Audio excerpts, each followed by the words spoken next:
Alors, dans cette capsule vidéo, nous allons parler de l'approximation d'une loi binomiale par une loi normale. Alors, vous vous souvenez, on a vu précédemment que c'était possible d'approximer une loi binomiale par une loi de Poisson. Mais il y avait des conditions importantes à respecter, comme il fallait que n soit supérieur ou égal à 30, mais il fallait surtout que n fois pi soit inférieur à 5, ce qui faisait en sorte que ça nous prenait une probabilité de succès qui était toujours très petite. Qu'est-ce qui se passe si on a toujours n plus grand ou égal à 30, mais qu'on n'a pas une probabilité de succès qui est nécessairement petite? Ben, c'est possible à ce moment-là d'approximer une loi binomiale, mais cette fois-là, on va approximer par une loi normale. Et la condition est la suivante. On dit que soit x est une variable aléatoire discrète selon une loi binomiale NP.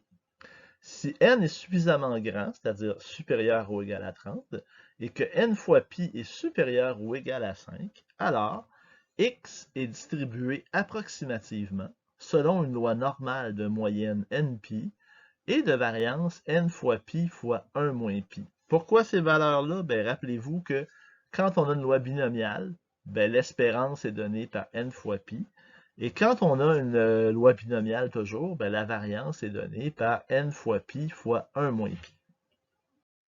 Maintenant, quand on va approximer une loi binomiale par une loi normale, il y a quelque chose qu'il va falloir faire qu'on ne faisait pas avec la Poisson, c'est de corriger pour la continuité. Avec la Poisson, on n'avait pas besoin de faire ça parce que la loi binomiale, c'est une loi pour les variables aléatoires discrètes et la loi de Poisson aussi. Alors, on faisait l'approximation tout simplement. Mais là, la loi binomiale, ben, c'est une loi discrète, mais la loi normale, c'est une loi continue.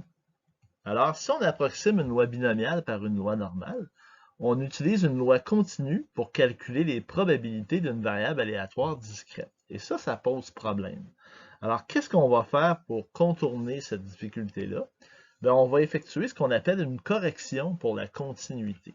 Ça consiste en quoi, cette correction-là? Ben, ça consiste à ajouter ou à retrancher à la valeur de la variable aléatoire une quantité qui correspond à la moitié de l'intervalle entre deux valeurs consécutives. Pour la loi binomiale, c'est habituellement plus ou moins 0,5 parce que la loi binomiale, c'est une variable aléatoire qui habituellement peut prendre des valeurs comme 0, 1, 2, 3. Donc, il y a toujours un écart de 1 entre deux valeurs consécutives. Alors, à ce moment-là, on ajoute ou on enlève 0,5. Par contre, souvenez-vous de la règle suivante. Cette correction ne doit pas ajouter ou supprimer des valeurs discrètes à la variable aléatoire. Je fais souvent le parallèle avec le principe de Lavoisier en chimie qui dit que rien ne se perd, rien ne se crée. Ben, c'est un peu ça qu'on va appliquer ici. Il ne faut pas créer de nouvelles valeurs pour notre variable aléatoire, ni en enlever. Et on va le voir dans les exemples qui vont suivre. L'exemple, le voici. On vous dit qu'on a observé que la probabilité qu'une délicate intervention chirurgicale réussisse est de 80%. Cette intervention est pratiquée 300 fois dans une année. Alors, quelle est la probabilité qu'on en réussisse? Au moins 250. Alors, notre variable aléatoire x, ben, c'est le nombre d'interventions réussies. Et son support, ben, ce sont tous les entiers qui vont de 0 à 300. Et comme on a un cas de succès-échec, on réussit l'intervention ou on ne la réussit pas, puis qu'en théorie, on a toujours la même probabilité d'un succès qui est 80%, ben on a le contexte de la loi binomiale, alors on peut dire que x est distribué selon une binomiale 300 et une probabilité de succès de 0,80. Sauf que, regardons la question à laquelle on doit répondre. On vous demande la probabilité que x soit supérieur à 200, supérieur ou égal à 250. Alors, sans approximation, calculer cette probabilité-là, ça voudrait dire calculer la probabilité que x égale 250, que x égale 251, jusqu'à x égale 300, ce qui serait très long.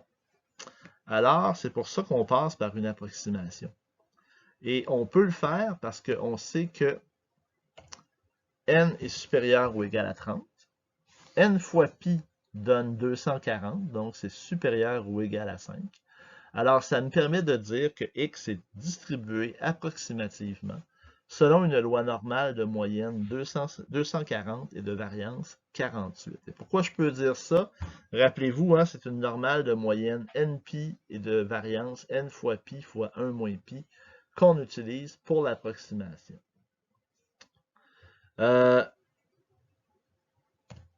Maintenant, on me demande de calculer la probabilité que x soit supérieur ou égal à 250. Et rappelez-vous que quand on corrige quand on approxime une binomiale par une normale, ben, il faut effectuer la correction pour la continuité.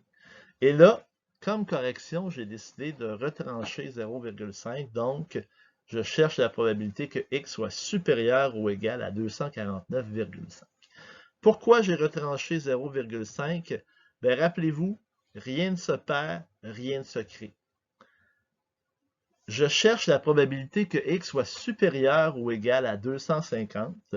Ça veut dire qu'il va falloir que je calcule les valeurs 250, 251 jusqu'à 300.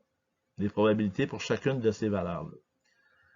Si j'avais corrigé à 250,5, ben, j'aurais éliminé la valeur 250. Je ne veux pas faire ça. Alors, en corrigeant à 249,5, ben, les seules valeurs discrètes qui sont supérieures à 240,5, c'est 250, 251, jusqu'à 300, comme avant. Alors, rien ne se perd, rien ne se crée. Tout reste identique. Alors, on va corriger en mettant 249,5. Donc, on ramène ça à une normale 0,1 en calculant la cote Z. Donc, la cote Z, c'est toujours la donnée moins la moyenne sur l'écart type. C'est pour ça qu'on a mis la racine de 48 en bas. Ça me donne la probabilité que Z soit supérieur ou égal à 1,37. Et comme on a vu dans la dernière capsule vidéo avec la loi normale, ben pour la trouver, cette probabilité-là, on va faire 0,5 moins 0,4147, ce qui donne 0,0853. Voici un exemple que je vous suggère d'essayer par vous-même. On sait par expérience que 40% des clients d'une station-service utilisent leur carte de crédit pour l'achat d'essence. Parmi les 400 prochains clients, quelle est la probabilité que A, plus de 180 utilisent la carte de crédit, et B, qu'exactement 160 utilisent la carte de crédit? Alors, prenez le temps de le faire et quand vous serez prêt, ben, vous nous reviendrez comme à l'habitude. Alors, solutionnons ce problème pour la question A. Donc, plus de 180 utilisent la carte de crédit. Ben, d'abord, on va définir notre variable. On dit X, c'est le nombre de clients qui utilisent la carte de crédit. Et le support de X, ben, ce sera tous les entiers qui vont de 0 jusqu'à 400. On a un cas succès-échec. Hein? Un succès pour nous, c'est que le client utilise la carte de crédit. Et la probabilité d'un succès, elle est toujours de 40%. Alors, ça veut dire qu'on est dans un contexte où X utilise une binomiale 400, 0,40. Comme n est supérieur ou égal à 30 et que n fois pi me donne 160, donc c'est supérieur à 5, alors je peux approximer en disant que X est approximativement distribué selon une normale de moyenne 160 et de variance 96. Et là, ben, je veux calculer la probabilité que x soit supérieur à 180. Alors, pour corriger pour la continuité, ben, je vais encore une fois ici ajouter 0,5 parce que x supérieur à 180, ça veut dire que j'ai les valeurs 181, 182, 183, etc. Mais je n'ai pas la valeur 180. Alors, si j'avais mis 179,5, ben, j'aurais à ce moment-là inclus une valeur qui n'est pas dedans, qui aurait été la valeur 180. Alors, rappelez-vous, rien ne se perd, rien ne se crée. Alors, en partant à 180,5, c'est le cas. Alors, je ramène ça de normale 0,1 en calculant la cote Z. Ça me donne la probabilité que Z soit supérieur à 2,09 et ça me donne 0,0183.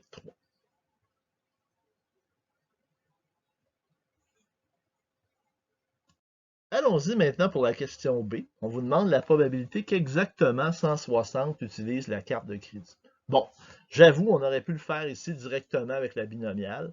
On n'avait pas nécessairement besoin de passer par l'approximation, mais on va voir ce qu'il faudrait faire si on décidait quand même de passer par l'approximation. On cherche la probabilité que x soit égal à 160. Je vous rappelle, on avait vu que quand on avait une variable aléatoire continue, la probabilité que x soit égal à quelque chose donnait toujours 0. Mais là, on n'a pas une variable aléatoire qui est continue. On a une variable aléatoire qui est discrète. Alors, on ne peut pas dire que c'est égal à 0. Et il faut corriger pour la continuité. Alors, la façon de corriger, ce sera de dire que x est compris entre 159,5 et 160,5. Quel est le seul entier entre 159,5 et 160,5? Ben, c'est 160. Alors, si on calcule cette probabilité-là avec la loi normale, donc on calcule les codes Z, et en fouillant dans la table, donc on cherche la probabilité que Z soit entre moins 0,05 et 0,05. Alors en fouillant dans la table de loi normale, ben on trouve que cette probabilité-là nous donne 0,0398.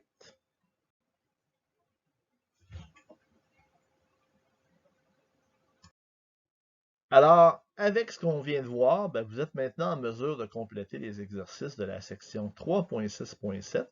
La capsule vidéo aujourd'hui, elle est courte, mais vous avez quand même pas mal d'exercices à faire. Alors, ça vous donne du temps pour quand même faire des exercices.